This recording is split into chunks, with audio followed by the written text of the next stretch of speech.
La fuite des cerveaux vers le secteur crypto qui continue, Ledger qui va proposer le swap de tokens via FTX, Celsius qui a fini de rembourser son prêt, MTGOX qui fait craindre une pression vendeuse sur le Bitcoin pour le mois d'août, l'USDT en perte de vitesse chez les baleines, ou encore AAV qui va potentiellement lancer son stablecoin. Bienvenue dans ce Daily Crypto où je vais vous résumer ces dernières actualités du monde crypto. Et si vous appréciez ce format, pensez à liker la vidéo et également à vous abonner et ainsi qu'activer la cloche pour être informé dès que je sors une nouvelle vidéo pour ainsi être au courant des dernières actualités du monde crypto et blockchain. Et si vous voulez participer au développement de la chaîne, vous pouvez désormais me soutenir en me laissant un pourboire sur Tipeee, et je précise que même un pourboire d'1€ peut grandement aider à me dégager du temps pour YouTube, pour au final vous offrir un contenu encore plus pertinent et plus professionnel. Et comme d'habitude, je vous rappelle que mon contenu a un but informatif et que je ne suis pas un conseiller financier. Et finalement, je vous invite à venir me suivre sur mon Twitter que vous trouverez en description, et n'hésitez pas à venir me dire dans la section des commentaires ce que vous avez pensé de cet épisode. Et on commence avec l'état du marché en ce jeudi avec un marché entièrement dans le vert alors que le Bitcoin est en train de revenir au-dessus des 22 000 $. Et les cryptos qui surperforment aujourd'hui le marché sont Matic avec un plus 11%, ICP avec un plus 12% et AAV avec un plus 14%. Mais passons sans plus attendre aux actualités de ce jeudi 7 juillet 2022. Et on débute les actualités du jeudi avec Ledger et FTX qui s'associent pour renforcer la sécurité dans le secteur des cryptos. En effet, la société française de sécurisation des cryptos vient d'intégrer la place d'échange FTX aux services proposés sur Ledger Live et concrètement, cela permettra aux utilisateurs de la clé Ledger de pouvoir swapper des cryptos directement via Ledger Live en se connectant à leur compte FTX. Et le gros avantage est ici de pouvoir swapper des tokens tout en conservant la sécurité de l'auto-hébergement de ces cryptos, mais également de gagner du temps car il ne sera désormais plus nécessaire de transférer ces cryptos sur la plateforme, et surtout cela évite des frais qui se cumulent avec les allers-retours des cryptos entre la clé Ledger et la place d'échange. Et l'avantage pour FTX est de pouvoir attirer du volume qui viendra des personnes qui sont préoccupées par la sécurité de leurs cryptos, surtout en ce moment avec les différentes attaques de protocoles DeFi, et également la récente chute de plusieurs places d'échange centralisées. Et bien sûr, l'avantage pour Ledger est ici de pouvoir continuer à étendre ses services et de ne plus être une simple plateforme de stockage. Et en parlant de sécurité, on a Celsius qui vient finalement de sécuriser ses 22 000 bitcoins. En effet, comme vous le savez déjà maintenant, depuis le début de la semaine, la société qui a stoppé les retraites des cryptos depuis bientôt un mois était en train de rembourser ses emprunts sur différentes plateformes comme par exemple sur MakerDAO. Et ainsi, elle faisait progressivement baisser le prix de liquidation de son emprunt, et aujourd'hui elle a finalisé le remboursement de l'emprunt sur la plateforme MakerDAO, lui permettant ainsi de récupérer ses 21 962 bitcoins qui étaient bloqués pour garantir leur emprunt. Et donc maintenant que Celsius a récupéré ses précieux bitcoins, il semblerait qu'ils ont été transférés vers un wallet qui interagit avec FTX, et donc la question est maintenant de savoir si Celsius est en train de se préparer à un dépôt de bilan, car plusieurs experts estiment que ce genre de déplacement est souvent annonciateur d'un dépôt de bilan. Mais attention, pour le moment il est beaucoup trop tôt pour affirmer cela, et bien sûr, affaire à suivre dans le Daily Crypto. Et alors que Celsius bloque toujours les fonds de leurs clients, il semblerait que les fonds de MTGOX seraient sur le point d'être rendus à leurs propriétaires. Et pour rappel, MTGOX était la première place d'échange populaire de Bitcoin entre 2009 et 2014, et qui avait fermé ses portes en 2014 suite à une attaque qui leur avait fait perdre tous les fonds de leurs clients. Et aujourd'hui, MTGOX a déclaré que le remboursement des fonds pourrait démarrer dès le mois d'août, et on parle ici d'environ 150 000 BTC qui pourraient ainsi être redistribués à leurs anciens clients, et quand on sait que lorsqu'ils avaient perdu leur Bitcoin, le prix était environ de 500 $, il y a des chances que au moins une partie de ces Bitcoins débarque sur le marché pour être revendus. Et donc concrètement, la crainte est ici que ces Bitcoins viennent ajouter encore plus à la pression baissière durant le mois d'août. Et pour ceux que ça intéresse, je vous mets en description un outil du PDG CryptoQuant qui permet d'être alerté dès que le premier Bitcoin sortiront de l'adresse MTGOX. Et du côté de Tether, les chiffres des baleines sont loin d'être encourageants. En effet, aujourd'hui on a Sentiment, une société d'analyse de données on-chain qui démontre que les adresses détenant entre 100 000 et 10 millions de dollars sont proches d'un point bas qui n'a pas été vu depuis 3 ans. Et concrètement, cela veut dire que les gros portefeuilles dans le secteur crypto sont progressivement en train de se désintéresser de l'USDT de Tether pour au final se positionner de plus en plus sur l'USDC de Circle ou encore le DAI du protocole Maker.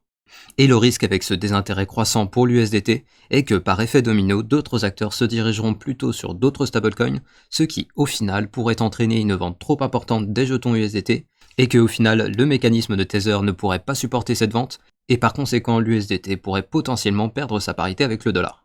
Mais attention, je précise que pour le moment l'USDT de Tether est toujours en première position en termes de capitalisation et que la société Tether garantit à 100% les réserves de leurs jetons via des audits régulières, Et donc pour le moment, on est encore très loin d'un éventuel scénario catastrophe sur l'USDT, mais il faut quand même rester méfiant et diversifier ses stablecoins pour maximiser ses chances de survie en cas de problème avec un des émetteurs de stablecoins.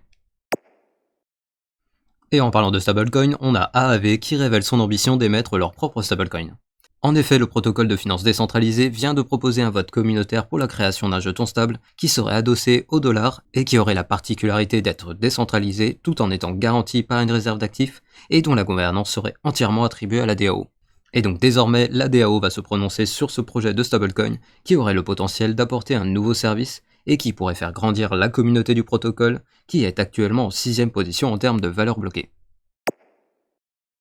Et parlons maintenant de l'adoption des NFT avec deux acteurs inattendus qui débarquent dans cette industrie.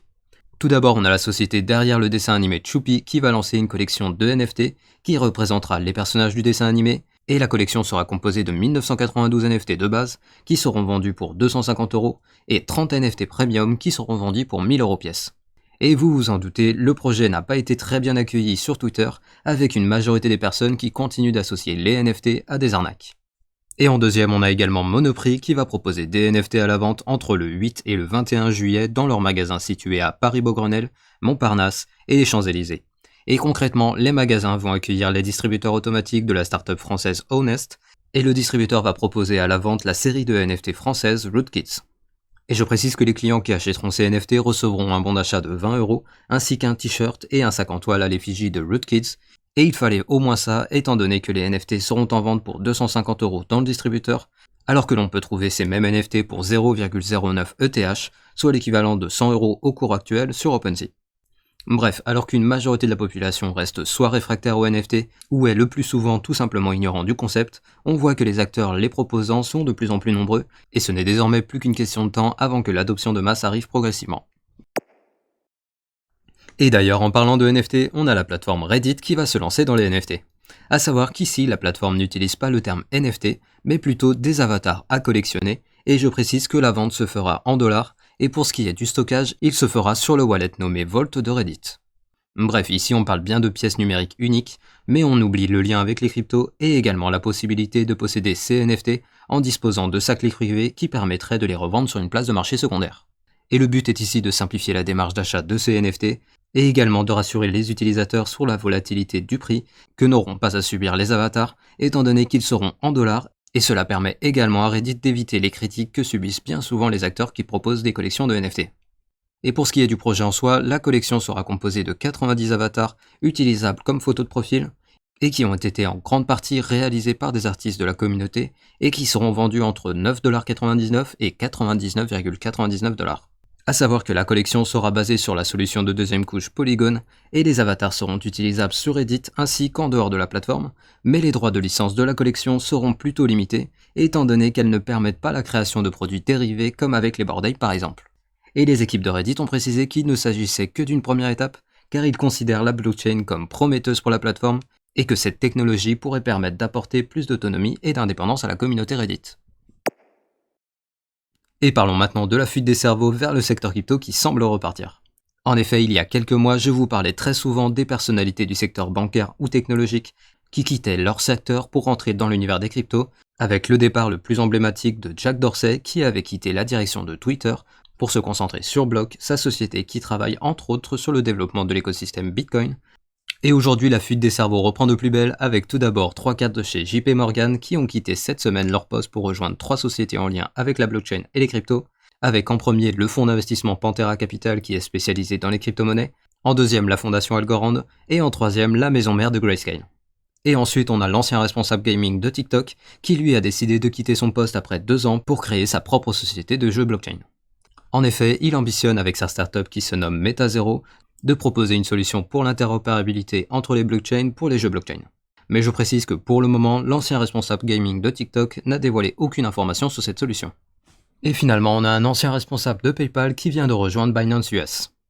Bref, vous l'avez compris, alors que les marchés crypto sont au plus bas, le secteur crypto et blockchain reste très attractif, et les équipes derrière les projets solides sont au travail pour construire les innovations de demain. Et pendant ce temps, en Belgique, on a la FSMA qui lance une consultation pour déterminer une qualification des différents actifs du secteur crypto.